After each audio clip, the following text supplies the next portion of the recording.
Hello guys, welcome back to study. This is Dheeraj Kumar. अभी हम लोग करने वाले एयरफोर्स रागा का इस मंथ का लास्ट मॉक टेस्ट और आगे से मॉक टेस्ट जैसे अभी तक मिलते आया है ना, वो 23 नंबर तक आप सोच लो।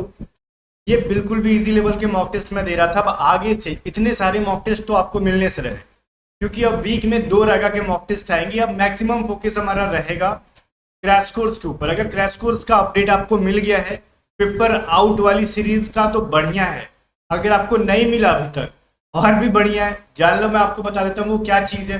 देखो, हम लोगों ने क्या, मैंने ना यूट्यूब के ऊपर एक क्रैश कोर्स स्टार्ट करना है मेरे को कल से। 1 सितंबर से मैं बहुत दिन से बोल रहा था 1 सितंबर के बारे में।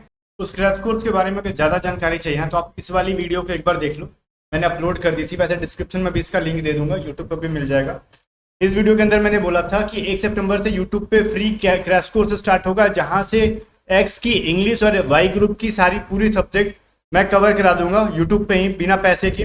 लेकिन वो भी जो यूट्यूब पे वीडियो अपलोड होंगी ना, उनकी जो पीडीएफ होंगी वो ए टू जेड स्टडी ऐप के ऊपर डाउनलोड मतलब अपलोड हो जाएगी। और पीडीएफ को आपको ना एक कोर्स बाय करना पड़ेगा। 1 रुपए का कोर्स है जस्ट ये, 1 रुपए का। इस कोर्स को बाय करना 1 रुपया इसलिए बिकॉज मैंने बोला भी था कि 0 रुपये करना पॉसिबल नहीं है एप्लीकेशन पे, ठीक है। तो मिनिमम प्राइस मैंने 1 रुपये रखा। इस कोर्स को ज्वाइन कर लो, ठीक है ना। जैसे ये ए टू जेड स्टडी ऐप को डाउनलोड करोगे, लिंक डिस्क्रिप्शन में, उसमें आपको दिखेगा paper out 01/2024 IF crash course only PDF. इसके अंदर कल से पीडीएफ अपलोड होगी, मतलब 1 सितंबर से क्लासेस कराने के बाद पहले यूट्यूब पे क्लास होगा, उसके बाद उसकी पीडीएफ आपको एप्लीकेशन पे मिलेगी।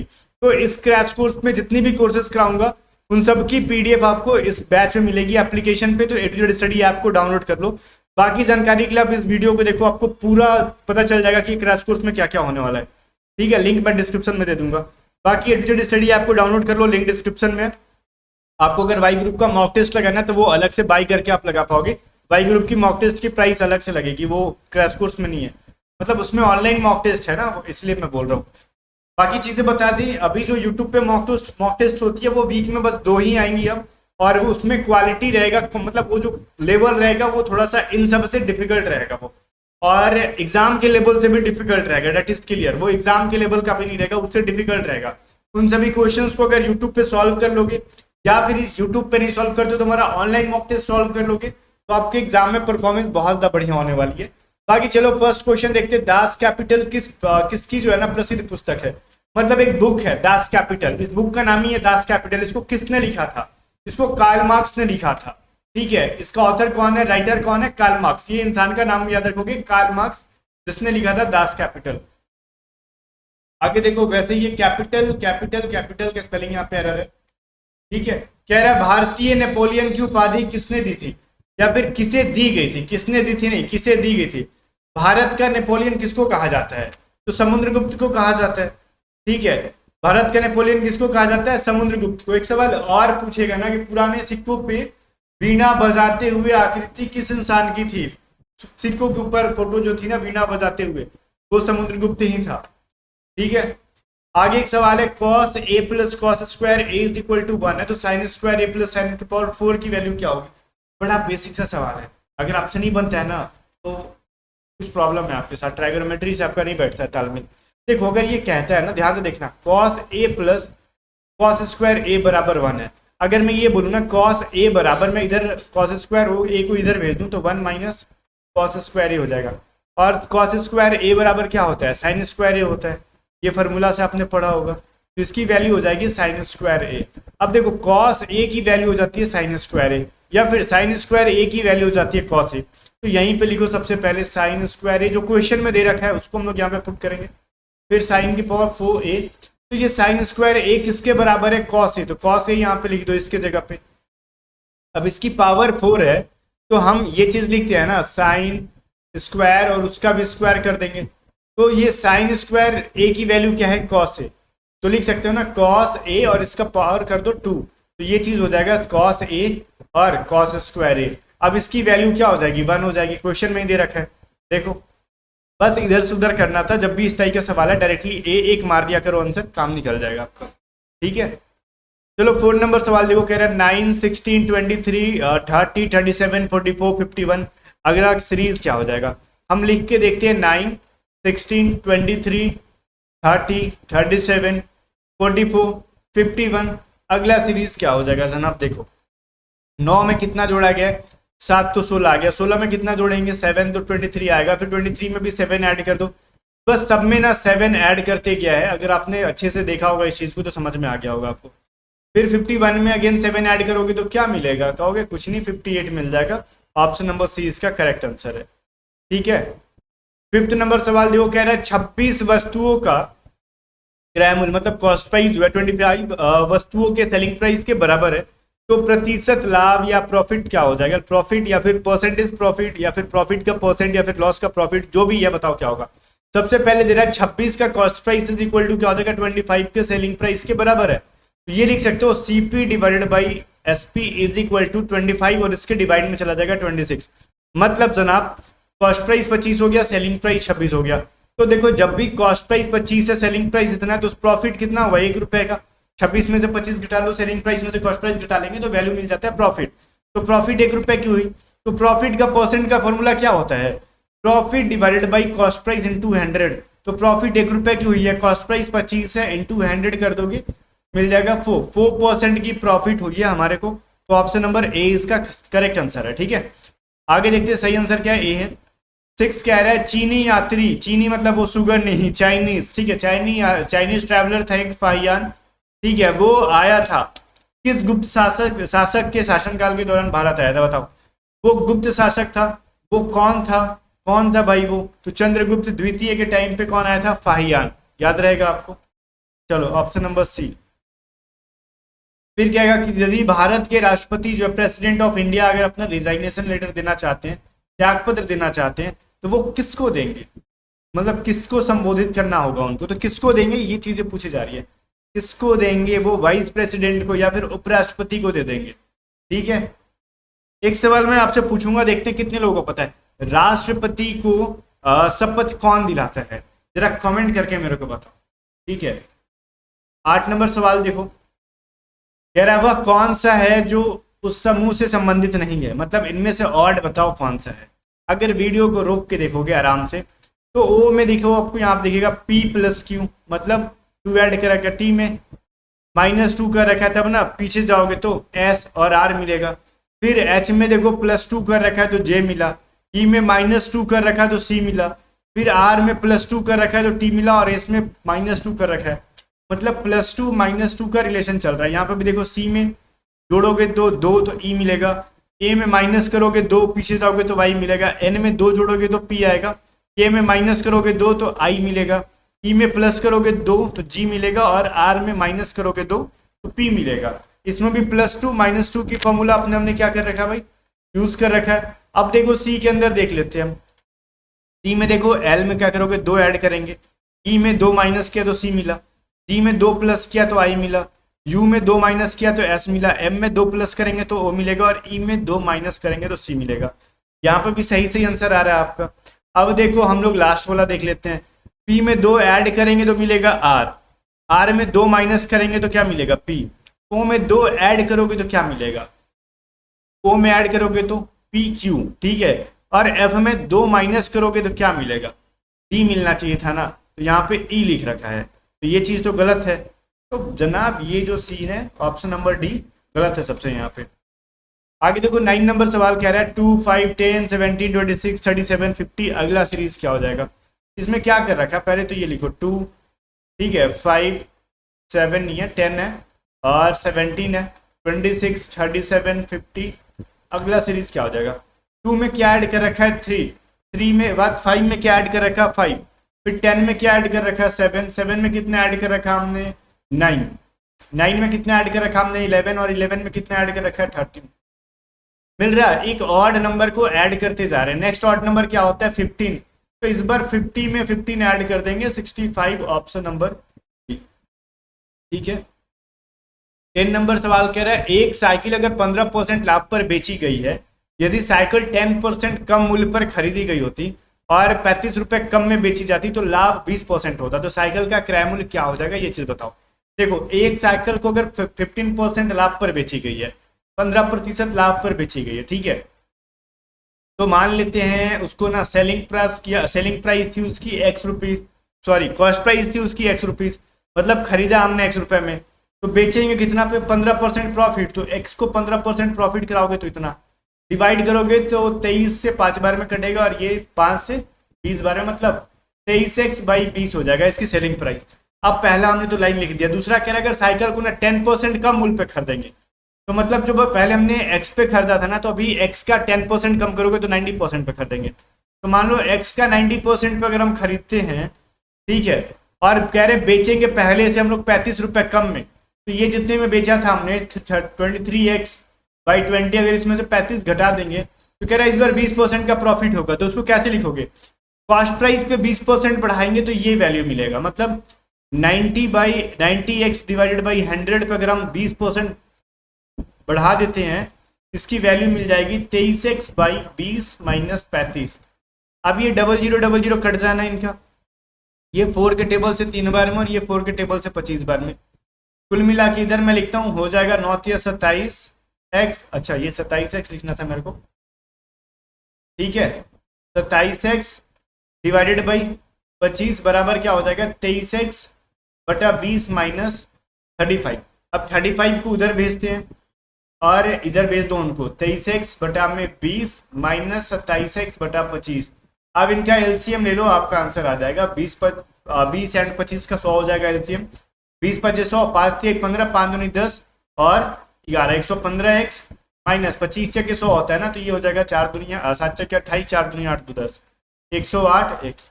ये घट जाएंगे तो क्या हो जाएगा 7x, 7x/100 = 35। तो यहाँ से 7 से 5 बार में कट जाएगा और x बराबर हो जाएगा 500। ये लेंदी सवाल था और ये सवाल एग्जाम में टाइम कंज्यूमिंग होते हैं, ये चीजें समझ जाओ। आगे देखो 11 नंबर सवाल कह रहा है ए तथा बी मिलकर एक काम को 12 दिन में खत्म कर लेंगे, बी और सी मिलकर उसको 15 दिन में खत्म कर लेंगे, सी और ए मिलकर 20 दिन में खत्म कर लेंगे। सी अकेला इस काम को कितने दिन में खत्म करेगा? तो जिसका पूछ रहा है ना उसको माइनस कर दो, मतलब जिसके अंदर सी नहीं है उसको माइनस करेंगे। इसका फॉर्मूला क्या होता है, देखो 2/1/d1 + 1/d2 1/d3।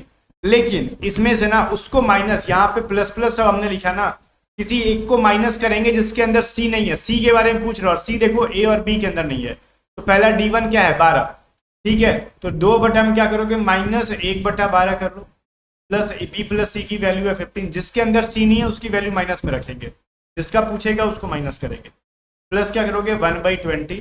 तो इन सब का एलसीएम कितना हो जाता है 12 × 5 = 60, 15 × 6 = 60, 20 × 3 = 60, ठीक है, ये ऊपर 2 रहेगा, तो ये 12 × 5 = 60, 15 × 6 = 60 और 20 × 3 = 60 हो जाएगा 2 × 60 बाई और 4 3 7 ये 2 हो जाएगा, 2 2 कट के बच जाएंगे 60।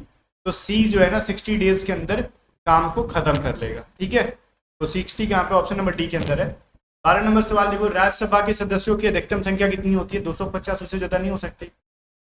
हाल ही में कह रहे ना रक्षा मंत्री राजनाथ सिंह ने किसे कहा सियोल पुल का उद्घाटन किया? देखो सीधे सीधे नहीं पूछा सियोल पुल कहाँ पे है।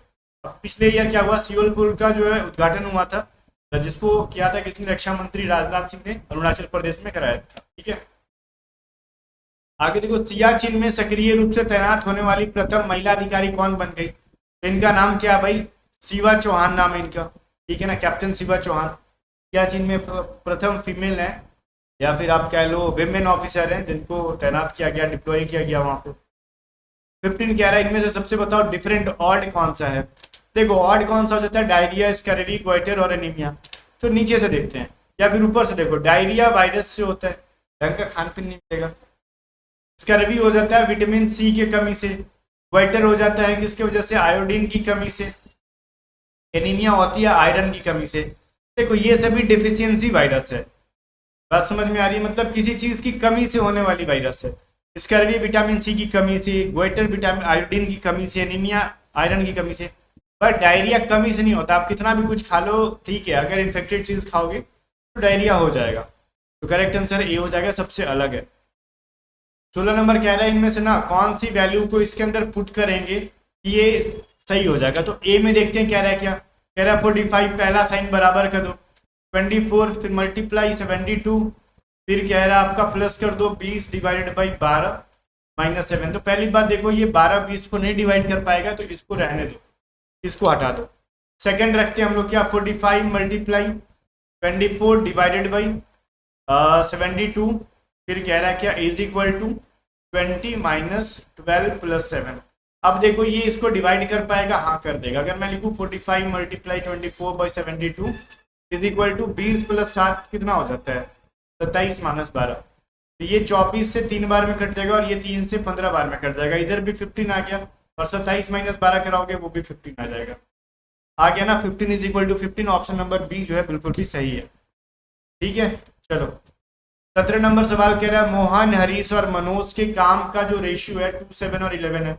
यदि वे तीनों का कुल जो है ना वैल्यू मिलता है, रुपए कमाते हैं 2700, तो मनोज और क्या कह रहा है हरीश और मनोज का पारिश्रमिक में कितना अंतर है। देखो ये डेज का रेशियो नहीं दे रखा है, इसको उल्टा करने की जरूरत नहीं है। ये क्या दे रखा है वर्क का रेशियो दे रखा है, तो इसको उल्टा मत करो, डायरेक्टली यहाँ से वैल्यू निकल जाएगा। ये क्या है भाई, 3 लोग हैं मोहन, ये है हरीश और ये एमजे बोले तो मनोज। तो कह रहा है हरीश और मोहन, तो इन दोनों के बीच का गैप कितना है 3 का, सॉरी 4 का गैप है। तो 4 बटा में क्या हो जाएगा, तीनों को जोड़ लो 2 7 9 9 11 कितना हो जाता है भाई आपका 21। ठीक है मैंने क्या कर दिया, कुछ गड़बड़ कर दिया क्या, यहाँ पे कितना हो जाना चाहिए था 7 2 9 हो जाए, अच्छा 20 होगा ना 21 नहीं होगा, मैंने यहाँ पे एरर किया। इसको भी साफ साफ लिखते हैं, तो 20 लिखते हैं। ये कितना का डिफरेंट था 4 का, ये 20 हो जाएगा और ये 2700। ठीक है 0 0 कट गया, 2 दूनी 4 कट गया, 27 दूनी 54 और 1 0, तो 540 आपका ऑप्शन नंबर डी के अंदर है, तो बिल्कुल भी वो सही आंसर है। ठीक है चलो आगे देखते हैं। 18 नंबर कह रहा है 10 मीटर 6 मीटर और 4 मीटर ऊंचे कमरे में रखी जा सकने वाली छड़ की अधिकतम लंबाई कितनी हो जाएगी। देखो भाई छड़ की अधिकतम लंबाई कितनी हो जाएगी, ये चीज निकालना है। तो छड़ की अधिकतम लंबाई कैसे निकालते हैं, मान लो एक कमरा है ऐसे, यही एक रूम होता है, और जब लंबाई चौड़ाई और ऊंचाई जब अलग अलग है तो ये क्या है घनाभ है, तो कहते हैं क्यूबॉइड। ठीक है तो जब भी छड़ रखते हैं सबसे लंबा ना, तो वो ऐसे डायगनली रखते हैं, तिरछा तिरछी, तभी वो सबसे लंबा हो सकता है। और इसका डायगनल क्या होता है √L² plus B² plus H²। ठीक है तो D की वैल्यू कैसे निकालोगे आप, √10² प्लस 6² प्लस 4², तो कह सकते हो 100 प्लस 36 प्लस 16। ठीक है ये हो जाएगा कितना 6 6 12 और 4 और 1 5 और 152। ठीक है 152 को अब तोड़ेंगे, क्या टूटेगा भाई 2 7 14 2 6 का 12 और ये हो जाएगा 38 बार में और ये हो जाएगा 19 बार में। ठीक है अब ये लिख सकते हो 2 2 का पेयर बन जाएगा और ये 19 दूनी 38, मतलब इसको ये लिख सकते हैं ना 2√38, क्योंकि ये 2 2 मिलके 1 2 बाहर निकलेगा और इनमें से कुछ बाहर नहीं निकलेगा, 38 का 38 रह जाएगा।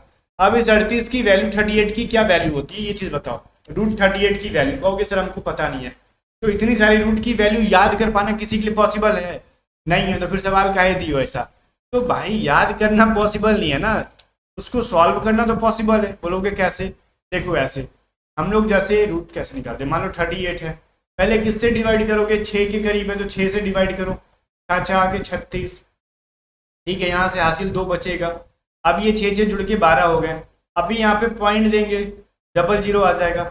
अभी किस चीज से डिवाइड करेंगे 1 से देंगे। ठीक है तो यहाँ से 6.1 और ये हो जाएगा कितना 121, ये कितना हो जाएगा जुड़ के 122 हो गया, यहाँ से घटाएंगे तो 9 और ये 7 हो जाएगा। अभी पॉइंट है तो 00 हम लोग बैठा सकते हैं। अब किस चीज से डिवाइड दें, 7 9 है तो 6 के करीब से जाएगा, 6 के 36 6 दूनी 12, यहाँ पे लिखना नहीं था इधर लिखना था मेरे को, 6 के 36 6 दूनी 12 3 15 6 दूनी 12 और 13 6 और 1 7, 7300 के आसपास आ रहा है, मतलब 6.16 करीब। अभी आगे भी वैल्यू जाएगा उसका, बट अप्रोक्सीमेट में हम लोग ले लेते हैं। मान लो इसकी वैल्यू √38 की वैल्यू 6.16 हो गई, तो 2 × 6.16 कर लो, इसको मल्टीप्लाई करेंगे तो क्या मिलेगा 6 दूनी 12 2 और 1 3 और ये 6 दूनी 12 12.32, और इसके करीब में कौन सा है ये ऑप्शन नंबर है। और ऑब्वियसली इसका एग्जैक्ट आंसर 12.33 आ सकता था अगर इसको हम पूरा सॉल्व करते तो, बट हमने अप्रोक्सीमेट वैल्यू ले रखा है तो हमारा आंसर भी आ गया 12.32, जो कि सही सही ए के अंदर है। ठीक है ऐसे सवाल देख के डरना मत, इस तरीके से उनको निकाल लेना। ठीक है ना, वर्गमूल अगर निकालने सीखे होगे बचपन में चीजें समझ में आ जाएगी, अदरवाइज गाना गाओगे। थोड़ा सा प्यार हुआ है थोड़ा है बाकी, थोड़ा सा मैथ समझना है थोड़ा पढ़ना रह गया बाकी। ठीक है वही सीन है कि जब तक ना समझ में आए कोई चीज़ है ना तो वो डिफिकल्ट लगती है, जब समझ में आ जाएगी तो बड़ा इजीली हो जाता है। जैसे देखो 4 अंकों की सबसे छोटी संख्या ज्ञात करो, बहुत ही बेसिक सा सवाल है, जो 2, 3, 4, 5, 6 और 7 से कंप्लीटली डिवाइड हो जाए। ओके, 4 अंकों की सबसे छोटी संख्या क्या होती है? कहोगे सर 1000। अब 1000 क्या 7 से डिवाइड होगा? नहीं। क्या 5 से होगा? 5 से तो हो जाएगा, 2 से भी हो जाएगा, लेकिन 3, 6 से नहीं होगा, 4 से भी हो जाएगा, 7 से नहीं होगा। तो फिर इस 1000 का क्या करना, हमारे किसी काम का नहीं। अब कहोगे ना सर क्यों ना हम इसी में से सबको डिवाइड मार के देखें। भाई देखो कभी कभार ना ऑप्शंस से भी बनाना मुश्किल हो जाता है, क्योंकि इतनी सारी चीजें किन किन से आप डिवाइड दोगे। इसलिए सबसे पहले आप एलसीएम निकाल लो सबका, 2, 3, 4, 5, 6 और 7। क्या हो जाएगा? 2, 3, 4, 5, 6 और 7। तो 2 एकम 2, 3 बार में, 2 बार में कट जाएगा 4, 3 बार में ये इतना। इस बार फिर क्या 3 से डिवाइड ले जाओगे तो ये कट जाएगा 2, 5, 1, 7। ये 5 दूनी 10, 10 दूनी 10 इंटू 7 70, 7 और 3 दूनी 6, तो 7 6 42, 420 आ गया इनका एलसीएम। तो एलसीएम बराबर आ गया 420। तो क्या यही आंसर है? देखो भाई पहली बात तो दिमाग लगाओ, ये 4 अंक का कोई नंबर नहीं है, लेकिन ये एक ऐसा नंबर है 420 जो कि 2, 3, 4, 5, 6 और 7 सबसे डिवाइड होगा। तो कहोगे तो सर कहना क्या चाहते हो, 420 नहीं सबसे डिवाइड होगा, लेकिन ये तो 3 डिजिट का एक नंबर है। लेकिन 420 के जितने मल्टीपल्स होंगे ना, जितने इसमें x से मल्टीप्लाई कर दो, जैसे 1, 2, 3, 4, 5, 6, 7, 8, 9, 10, 11, 12, 13, 14, जितना भी मल्टीप्लाई कर दोगे जो वैल्यू मिलेगा इन सबसे डिवाइड हो जाएगा। कहोगे अच्छा तो क्यों कह रहा है वो मिनिमम वैल्यू निकालनी है, सबसे छोटी संख्या, तो क्यों ना हम 1 से रखें? तो 1 से मल्टीप्लाई करोगे तो 420 आएगा, 2 से मल्टीप्लाई करोगे तो 840 आएगा। तो 840 जो होता है उसमें 3 डिजिट होते हैं, 8, 4 एंड 0।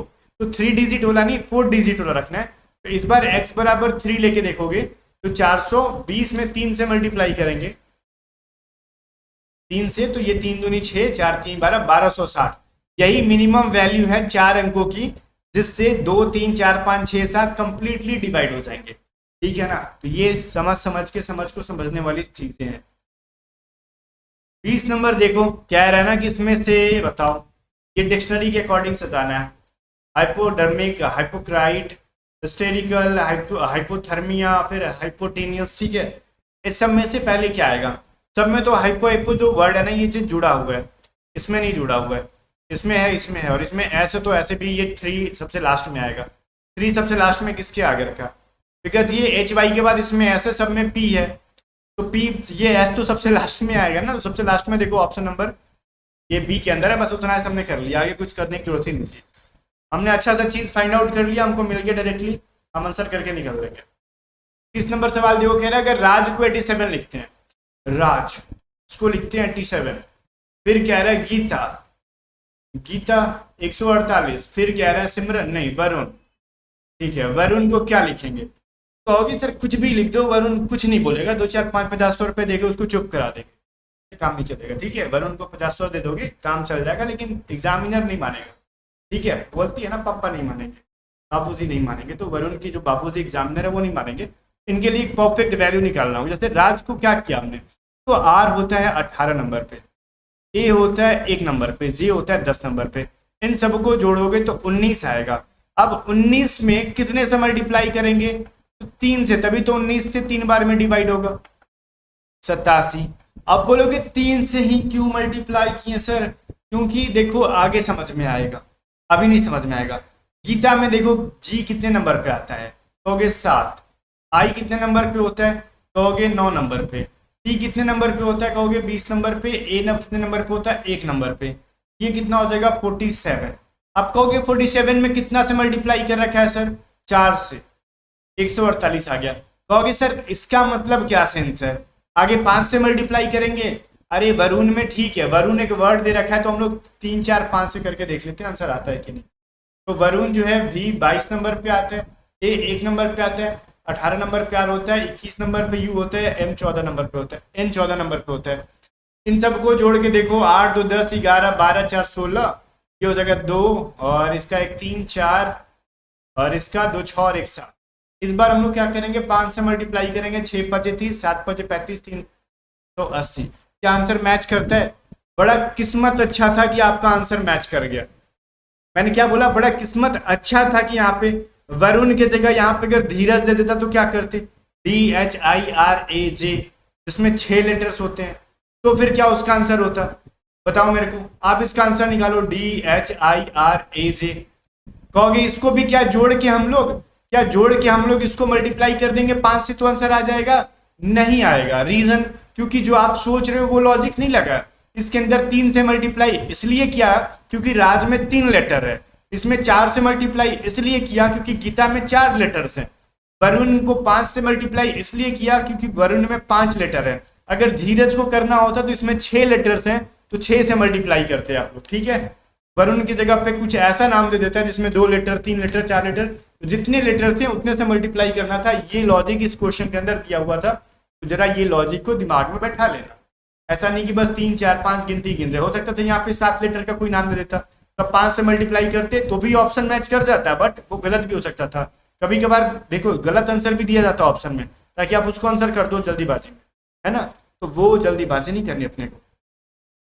22 नंबर सवाल देखो, कह रहा है इसमें से ऑड बताओ क्या है। देखो इसमें क्या है, Q के बाद L है, जबकि L के बाद Q आता है, K के बाद P, ये तो आता ही है K के बाद, जैसे KLMNOP, तो P तो बाद ही में आता है ना K के। G के बाद T है तो G के बाद ही T आता है इंग्लिश में। M के बाद N आता है, मतलब Q के पहले L आ जाता है, ये सबसे अलग दे रखा है, बाकी अपने बाद वाले लेटर को लेके चलते हैं, ठीक है। ये सबसे डिफरेंट है।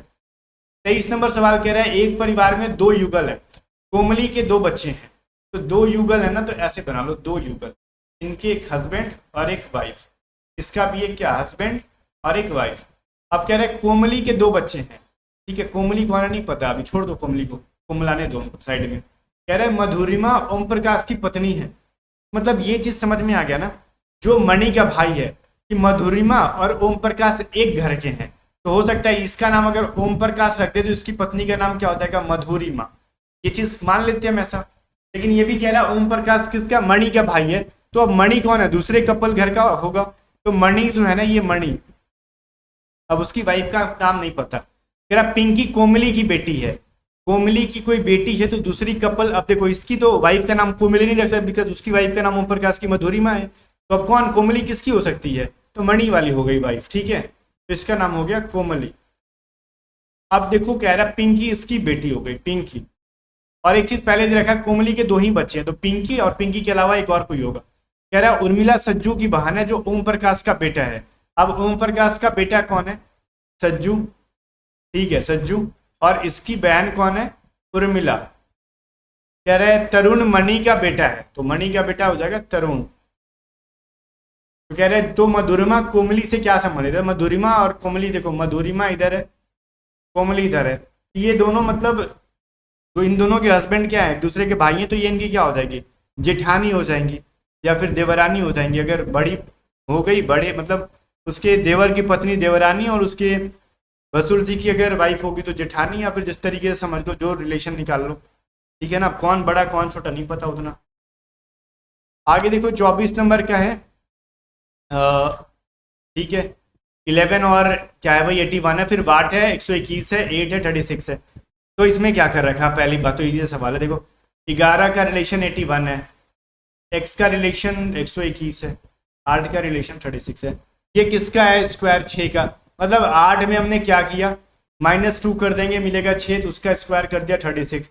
फिर यहाँ पे अगर 11 में अगर 2 माइनस कर देंगे 9 का स्क्वायर करोगे 81, मतलब अगर x में -2 करके अगर इनका स्क्वायर करोगे तो 121 मिलना चाहिए।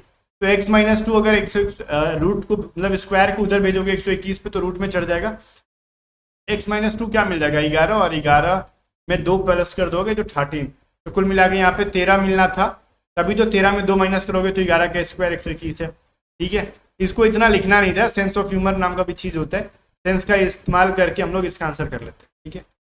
25 नंबर सवाल देखो, कह रहा 500 कामगारों की औसत मजदूरी 200 थी, बाद में पता चला कि 2 कामगारों की मजदूरी 80 और 220 की जगह पे 180 और 20 पढ़ ली गई, मतलब 80 और 220 लिखना था लेकिन गलती से उसके जगह पे 180 और 20 पढ़ लिया गया।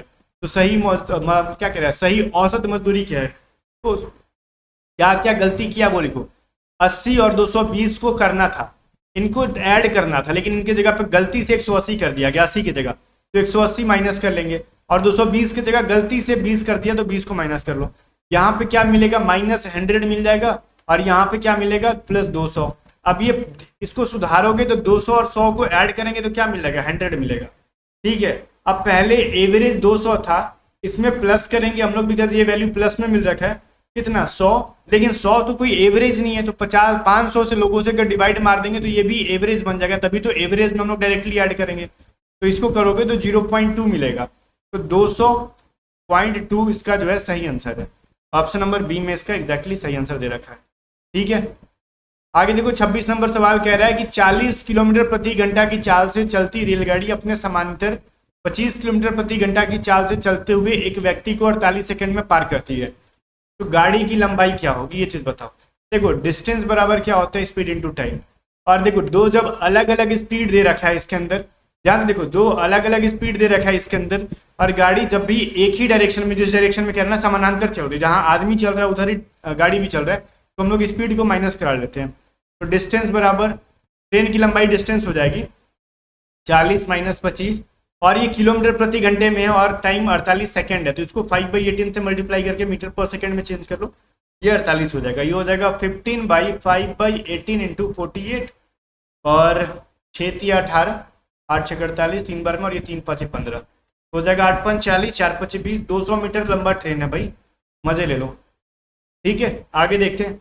27 नंबर सवाल कह रहा है अगर हमने इसको ऐसे कर दिया तो इसको कैसे कर देंगे। कुछ नहीं कर रखा, इसका सर्कल और ये वाला पॉइंट दोनों को लाके बीच में बैठा दिए, तो इसका भी क्या करेंगे, सर्कल ऐसे लाइन करो, सर्कल ला दो, और इसका जो ट्रायंगल है इसको ऐसे लाके रख दो, लिपापोती कर दो, ऐसा जो डायरेक्शन बनेगा वही सही आंसर होगा जो कि डी के अंदर बन रहा है। ठीक है, चलो कह रहा है इसको अगर हम ऐसे कर सकते हैं तो इसको कैसे कर दें, दिमाग लगाओ। देखो इस एस को ना इधर कर दिया गया है, इस एस को ना इधर कर दिया गया, मतलब इनको चेंज कर दो या फिर वहीं पे मिरर कर दो, उतना नहीं करना है, बट राइट को लेफ्ट, लेफ्ट को राइट कर दो। उसी प्रकार इनको करो पहले, तो इसको अगर हम लोग करेंगे तो पहले आ जाएगा और इसको लास्ट में ले जाएंगे तो ऐसे आएगा। और एक चीज, ट्रायंगल को देखो ऊपर था तो नीचे, और सर्कल नीचे था तो ऊपर कर दो, तो इसका ट्रायंगल को ऊपर कर दो उल्टा ट्रायंगल, और इसका स्क्वायर को उल्टा कर दो। ये चीज कहाँ पे मिल रहा है, जो कि डी के अंदर मिल रहा है, इसका भी डी आंसर सही है। 29 नंबर सवाल देखो, कह रहा है अगर इन दोनों को इस तरीके से किया तो इसको कैसे करेंगे। देखो पहले एस यहाँ था, फिर यहाँ पे गया, तो मतलब ये क्लॉकवाइज आगे बढ़ा, एक पोजीशन आगे, तो जो चीज़ यहाँ पे थी अभी कहाँ जाएगी, वो नीचे आ जाएगी। तो एस यहाँ पे, और एस इस तरीके से नहीं आएगा, इसका एस देखो मिरर होके आया है, तो इसका एस भी इस तरीके से मिरर होके आएगा, इस तरीके से नीचे सी में है, बी में है एंड ए में है। ठीक है, और एक चीज देखो, इसका एरो यहाँ पे कॉर्नर में था तो इसका एरो उल्टा कर दिया गया। जब इसका एरो उल्टा है तो अगले बारे में एरो सीधा होना चाहिए। ठीक है, तो देखो बीम भी नहीं आंसर होगा बिकॉज इसका एरो उल्टा है, तो या तो ए या तो सी, अब यही दोनों बचे हमारे पास। और एक चीज देखो, जो यहाँ पे इक्वल का साइन नीचे था वो अगले वाले में कॉर्नर में गया, ऊपर में, वो भी रोटेट हो गया। तो ये आयत यहाँ पे है तो इस कॉर्नर में आएगा, रोटेट हो जाएगा, रोटेट हो गया, ऑप्शन नंबर ए बचेगा, बिकॉज सी में देखो आयत को उसी तरीके से ले लिया गया जो कि नहीं हो जाएगा। ये इसका सही आंसर है। 30 नंबर सवाल देखो, 30 में क्या कर रखा, इसका जो सर्कल था बाहर वाला और इसका एक अंदर स्क्वायर है कलर वाला, तो बाहर वाले को आधा कर दिया, देखो हमने यहाँ पे आधा कर दिया और इसको कलर कर दिया, और जो अंदर था इसको घुमा के ऊपर बिना कलर किए लिख दिया। उसी प्रकार करेंगे, ये जो बाहर में ये स्क्वायर है उसको आधा कर दो नीचे में, पहली बात खाली कर दो, और अंदर में ये जो स्क्वायर घुमा हुआ है उसको सीधा करके ऊपर में क्या करोगे, अब नीचे वाले को कलर करेंगे ना, बिकॉज बाहर खाली था और ऊपर वाला खाली रह जाएगा। ये कहाँ पे दे रखा है, ये चीज सी के अंदर दे रखा है, तो सी क्या हो जाएगा, आंसर हो जाना चाहिए, सी सही आंसर है। ठीक है, भले फोटो में इसको रेक्टेंगल कर दिया है लेकिन इसका एक फोटो में एरर है, बट आपको इसी तरीके से आंसर करना होगा, बिकॉज इसका आयत नहीं कर सकते, बिकॉज इसका जो है ना स्क्वायर का देखो घुमाना था जिसने घुमाया नहीं है। ठीक है, 30 क्वेश्चन सही हुए, बाकी कमेंट करके बताओ कितने आपने सही किए। बाकी कल के क्रैश कोर्स के लिए रेडी रहो, ठीक है ना। बाकी एटीट्यूड स्टडी आपको डाउनलोड कर लो, और ये 1 रुपीज़ है, यहाँ पे 10 रुपीज़ बाई मिस्टेक शो कर रहा है, 1 रुपीज़ प्राइस है इसकी, ठीक है ना। और इसको इनरोल करके रख लो, जब जब PDF अपलोड होगी आपको नोटिफिकेशन मिल जाएगा, जितनी भी क्रैश कोर्स होते जाएंगे आपको नोटिफिकेशन मिलते जाएगा। बाकी अगर आप ऑनलाइन मॉक टेस्ट लगाना चाहते हो एटीट्यूड स्टडी ऐप पे, तो वो तो पेड है, आप अलग से लगा सकते हो।